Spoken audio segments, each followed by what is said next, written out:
He was a miserable human being. When we found out about the SS tattoo on his calf, things started to go down from there, and we made a mistake hiring him. All these things and so much more can be used to describe Tony Halm. Jim Ross, Jim Cornette, and so many others talked about the man that was known for a brief time as Ludvig Borga, but was known to many in his native Finland as Tony Halm, a man that certainly was a goddamn piece of shit, and I'm fucking glad that he was miserable at the end of his life. I'm glad he's fucking dead. He didn't suffer nearly as much as he should have, but at least he's no longer here. I'm Charles Renton with my review of Dark Side of the Ring, Ludvig Borga, Hellraiser from Helsinki. So, let me know your thoughts on this in the comments, please. I want to say that since this does deal with, the themes of taking your own life, help is out there, and I will be putting the national line in the... I'm going to take it easy on the words that I use, but I'll put that national line in the description. For those that are good people that are just struggling, help is out there. I have no fucking sympathy for Tony Halm. Tony Halm, however you want to say it. Ludvig Borga. Ludvig Borga fucking sucked. He was goddamn terrible in the ring. He wasn't any goddamn good on the mic. And I don't have a problem as a fan, as somebody that saw him at 12 years old and knew that this guy was awful. And if you see his stuff in New Japan, yeah, he was presented better there, but he really thought that he was such a tough guy that he wanted to try to pick a fight with Scott Norton. Scott goddamn Norton. A man that is literally the definition of a solid cinder block. So that being said, noted piece of shit. I have no problem saying that. The Talking Heads, Jim Cornette, Jim Ross, Tatanka. Tatanka was featured briefly, very briefly in this. Dee Dee, get out of my laboratory. I'm sorry, that's his ex-wife. And Michael Mahaljate, I think is how it's said. I didn't know much about him, but apparently he was the founder of Slam Wrestling in Finland. He offered some good insight.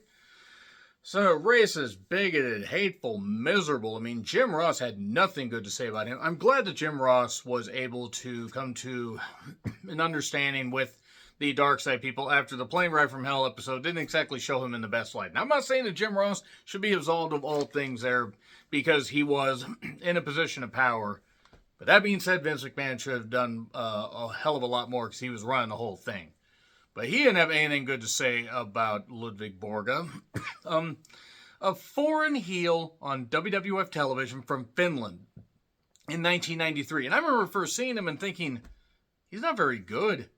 I mean, why are we, and looking back on it, why are we mad at Finland? I don't even know if I can find Finland on a goddamn map. I mean, that was something that was mentioned here. Vince had big plans for him. He broke Tatanka's streak. That was on October 30th, 1993. And within 3 months, he injured his ankle and he was out of the company. He had been featured a little bit on television. They wanted to feature him against Lex Luger in a feud, which... Look, I'll say plenty of shit about Lex, but Lex didn't fucking deserve that, especially after he didn't win the title from Yokozuna at SummerSlam 93. My God, Vince McMahon was just shit in the bed there. Maybe I should have picked better phrasing, but nevertheless, miserable human being. He had an SS tattoo on his calf, and I don't care if he had redeeming qualities. You get an SS tattoo on your goddamn calf, you parade that around, you have to have that covered up. It shows exactly the kind of person you are. Sure, he may have come from a broken home. Parents were alcoholics. He wanted to be accepted, be famous, and stuff like that. Okay, stick it to your parents. Grow up. Get out of that broken home thing. I know plenty of people that have come from not very good homes. Some that their parents end up giving them up. They end up living with other relatives or other stuff. People that have really struggled and everything. And I'm not saying that Tony Halm didn't. But they turned out to be a hell of a lot better. Sure, they may be rough around the edges. Sure, there may be, singes because nobody comes out of that shit unscathed. But a lot of people don't turn into a bigoted, racist, homophobic piece of shit like Tony Halm was. And I did like the Miko guy. I didn't write his last name. I think it was Martinson or something like that. He was a journalist. He also wrote Tony Halm's biography. The mother was Swedish and enrolled him and his older brother in a Swedish school, and he always felt like there was, a bit of a divide and stuff like that. And yes, wanting to get out of poverty, because apparently he grew up poor. There's nothing wrong with that. No child should have to grow up poor, but some carry that chip on their shoulder. But again, they don't turn to bigots. Christar Marxus, however you say it, really did actually kind of look like a balder version of Tony Holm. Actually kind of looked like Dan Spivey if Dan Spivey had personality. But we do hear audio from Tony Holm from like 2000, 2003. This is before he had his untimely, unfortunate overdose and just, his little brain just fried. And God, I feel so terrible. Oh, no, I don't. It's his fucking fault, by the way, that he ended up that way. There are people that really do struggle with addiction and really do try to get out of that stuff. Or you could just be like this guy and know you're a piece of shit, know that you don't deserve any of the success you have, and you could just do this stuff. He had a persona of sorts called the Viking. He loved Taxi Driver, and you could kind of honestly see how that would be an influence on him. And Dee Dee, his ex-wife, she chimed in. I thought she was actually really good. She did talk about how there were good parts to him, but obviously he was a piece of shit that burned bridges. She said that near the end. The thing about, finding somebody that you care about is a romance like that with somebody that is a piece of shit. It is going to burn out, and it did.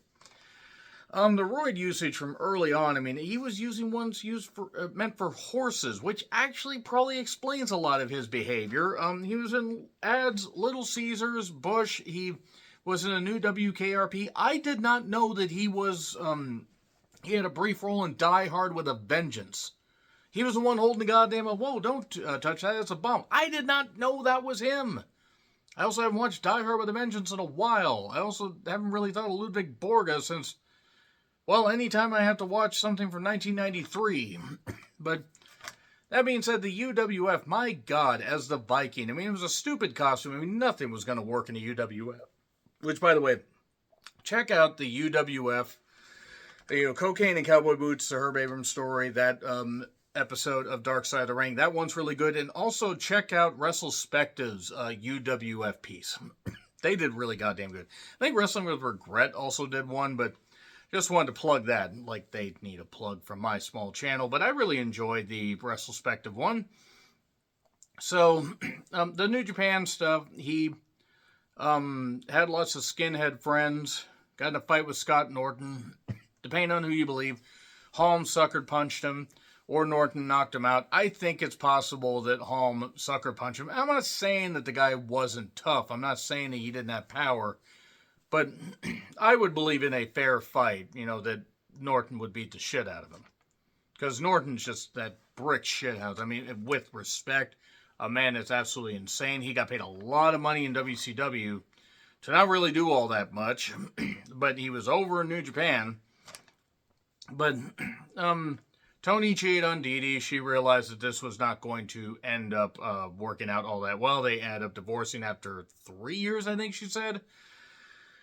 And his push and stay in the WWF is very short. I think it was 6 to 8 months, maybe. Because when he beat Tatanka, he put one finger on him. Now, I do remember that. And thinking at 12 years old, I go, huh. And I also forgot that Tatanka had a winning streak up to that point. I knew he had one for a while. I thought for some reason, the pinfall submission losses, because I think he might have lost some matches via countout, but he had that undefeated streak there, and it was honestly probably the most unremarkable undefeated streak, if we're being honest. Like, the peak of him as far as, like, anything big that he did was against Shawn Michaels at WrestleMania 9. He won, I think, via countout. But nevertheless, Borga sucked in the ring. He sucked on the mic. Tony Holm was nobody. He was absolutely nobody, except a noted piece of shit outside the ring. And however tough he may have been, he got easily exposed. Cornette talked about the exit only above Tony Holm's ass. Like, well, why would you get that? Who are you trying to impress? Like, walking down the street and everything. Well, I guess I don't want to fuck him in the ass. And because that clip's been going around and everything, because Cornette has a way with words. And he also was there during pretty much all of Tony Holmes' brief run, and while running Smoky Mountain Wrestling. And then on January 17th, 1994, Madison Square Garden, God, poor Madison Square Garden having to deal with this guy. He faced Rick Steiner and injured his ankle. I think he was supposed to be part of the Royal Rumble, and good God, the 94 Rumble had its issues. I mean, it was actually pretty decent, but it had its issues, and would have been even worse had Borga been in there. So he signs to the UFC for his one and only fight against an up-and-comer named Randy Couture. Oh no. Randy Couture, who's a much better fighter than he was an actor, because, boy, I have seen some of the roles that he's had, and whatever. Squash. He lost in like a minute. Then Borga would get married, and I'm going to waffle back and forth between calling him Holm and Borga. But Borga got married to a Finnish woman, and then police raided his house over controlled substances and an illegal firearm, and, well, let's just say he got expelled from the country, got banned, said, you can't come back here. He would get on the Finnish version of American Gladiators, and Marianne Taiga, I think is how you say it, friend and colleague. I actually didn't even recognize her when they showed her the picture, or they showed the early picture of her, because they go, huh, she looks like she's a big lady that could lift the goddamn world. So he did a Finnish rap. I knew about the Finnish rap and record. I knew about it. I had never heard audio, and boy, is that what the taste of music in Finland is. I know we have terrible music here, but Jesus Christ. I, didn't know he was in Die Hard 3. I need to go back and rewatch that. He wrote his own book with a lot of shit that didn't really add up because he just made shit up. Stuff, that, by the way, that was easily fact-checked. And Vico, or I don't actually know how you say his goddamn name. He was a former businessman and advisor, former business partner and advisor. He started marketing something called, it's like Viking Power Protein Shake, or protein powder. And then there was a True Finns party, which was basically, it's the MAGA version of this shit. Maggots, as it were. Very nationalist, very conservative. You know, a lot like Trump. In fact, there were comparisons made by a couple of the people, especially the journalists that talked about him. And I want to say right now, there's like one thing about it, like where, why are we taking care of immigrants when we should take care of our own people?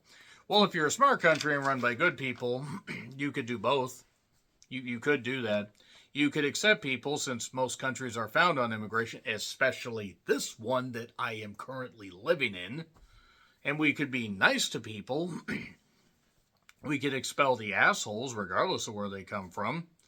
And we could do some, not sunshine, lollipops, rainbows, and waterfalls, but we could actually have a country that would have unity. But that wasn't what the True Finns party was about. The similarities between politics and wrestling.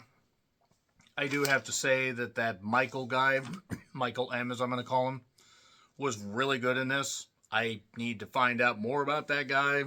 He says he was a pioneer of Finnish wrestling, or the pioneer of Finnish wrestling. I don't know if that means that he started his own company or what, but I certainly thought he was a great person here. And yeah, I do remember hearing that Borga ended up calling the woman president at the time a lesbian. He was elected to parliament, and then it all blew up, according to that Vico guy. Yeah, his substance abuse got out of control. The interviews showed that he was basically a liar. He couldn't keep stuff straight. He was abusing drugs, abusing alcohol. He got out of control by 2003. He had a sparring match with an old friend and got the shit beat out of him, basically.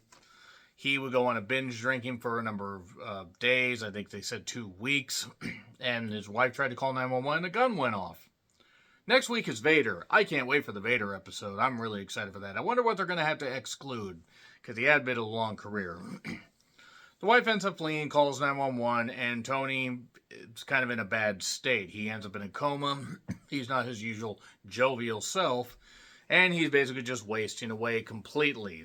He tried to excuse it in court, saying he was rehearsing for a role. And he has memory issues, debts pile up, because I think they said an oxy was like 50 euros. That's a lot, I imagine.